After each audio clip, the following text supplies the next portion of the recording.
নমস্কার, মায়ের রান্নাঘর থেকে সবাইকে স্বাগতম। আজকে আমি লাউয়ের পিঠে বানাবো। 3 টুকরো লাউ নিয়েছি। লাউগুলো খোলাগুলো এবার ছাড়িয়ে নেব।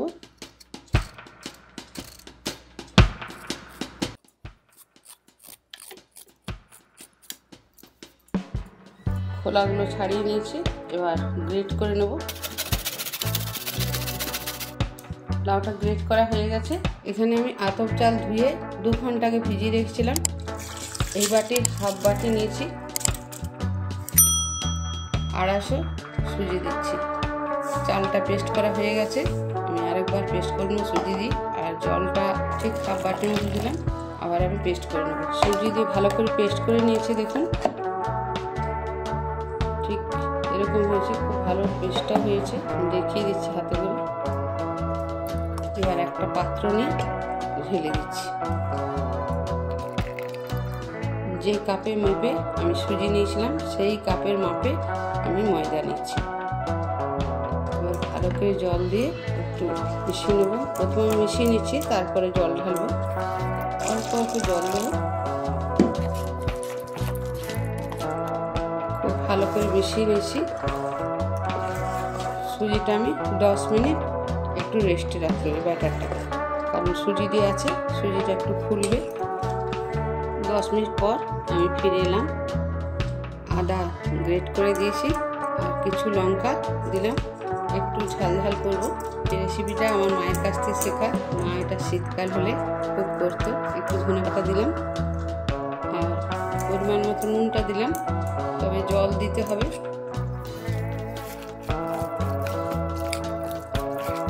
এবার লাউটা দিয়ে দিচ্ছি। লাউটা দিয়ে ভালো করে আবার মিশিয়ে নেব। সব মেশাবার পর আমি জলটা দেবো, কারণ লাউয়ে তো একটু জল থাকে, নুন দেওয়া হয়েছে। অল্প অল্প জল দিয়ে মাখতে হবে।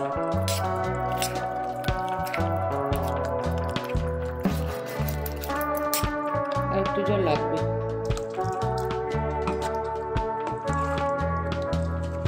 চা চামচের 1 চামচ বেকিং পাউডার দিলাম। নুন হাফ চামচ লাগবে। একটু নুনটা কম হয়েছে, আমি আবার ভালো করে মিশিয়ে নেব। দেখুন লাউ আর নুন দেওয়াতে এরকম পাতলা হয়ে গেল, আর একটু পাতলা হয়ে যাবে।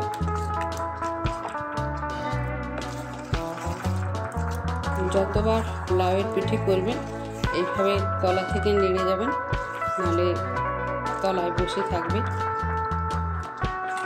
গ্যাস জেলে তাওয়া বসিয়ে দিয়েছি। আমি একটু তেল ব্রাশ করে নিচ্ছি। সাদা তেলটা আমি ভেজেই রেখে দিই, এটা অপশনাল, শুধু সুন্দর হওয়ার জন্য আমি এটা দিচ্ছি। আর এখানে বিট গ্রেট করে রেখেছি, সেটা দিয়ে দিলাম। এইটাও অপশনাল।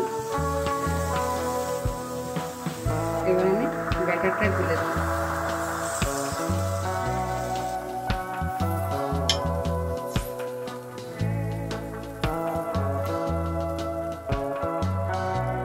এই পিঠে হতে বেশি সময় লাগবে না, 2 থেকে 3 মিনিট হলেই হয়ে যাবে। প্রথমে গ্যাস হাই ফ্লেমে রাখতে হবে, তারপর লো ফ্লেম করে দিতে হবে। এখন আমার একটু হাই ফ্লেম আছে। আমি এই মাঝে একটু তেল দিয়ে দিচ্ছি, তাহলে এই দিকটা ভালোভাবে ভাজা যাবে।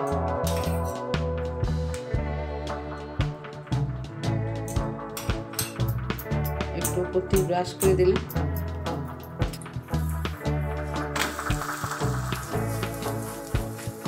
দেখুন কি সুন্দর হয়েছে। আর এই দিকটা 2 মিনিটের মতো ভেজে নেব, গ্যাসটা কমিয়ে। এইভাবে একটু উল্টে পাল্টে নিতে হবে, কারণ লাউ পিঠে একটু মোটা হয়। হয়ে গেছে, এবার আমি তুলে নেব।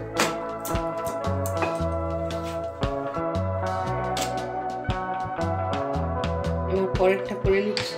লাউয়ের পিঠে এই রেসিপিটা আপনাদের কেমন লাগলো আমাকে মতামত জানাবেন। তবে এই লাউয়ের পিঠে খেতে খুব সুস্বাদু হয় আর সহজেই হজম হয়ে যায়। ভিডিওটা কেমন লাগলো মতামত জানাবেন। আবার আমি বলছি, ভিডিওটা লাইক, শেয়ার, সাবস্ক্রাইব করার অনুরোধ রইল। সবাই ভালো থাকুন, সুস্থ থাকুন। ধন্যবাদ।